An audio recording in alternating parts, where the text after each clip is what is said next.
সন্ধ্যায় বসে ভাবি রবীন্দ্র সরোবরে সূর্য ঢাকলো মুখ মেঘের আঁচলে, মৃদু বইছে হাওয়া, রত্ন মাখা বৃক্ষে ফিরছে পাখিরা, শেষ হলো আসা যাওয়া। আধার উঠছে নগরে, আকাশে বাতাচা, শান্ত দিঘির জল, বলে বাতাসে উঠছে একটা পেঁচা, মমতার তরমল। ঈগলের দল ফিরছে বাসায়, রেহাই পেল শিকার, কুকুরটা ঘুরছে আশায় আশায়, ক্ষুধা খেয়ে মেটেনি তার।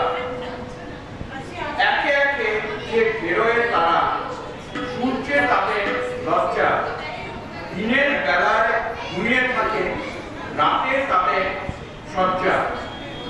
ক্লান্ত দিন চাইছে বিশ্রাম, আর পারে না সে, এবার একটু দরকার আরাম, কাল আবার আসতে হবে যে। কাঠবিড়ালি রাঙা পায় এলো গায়ের কাছে, মুখে তার ছোট্ট খাবার আরো আছে কাছে। গর্জিছে মেঘ, কাঁপিতেছে গাছ, বৃষ্টি আসবে নাকি? ফেরিওয়ালা ব্যস্ত হয়ে বন্ধ করছে ঝাঁপি। আর কাজ নেই কবিতা লেখা, যাই চলে যায় ঘরে। আবার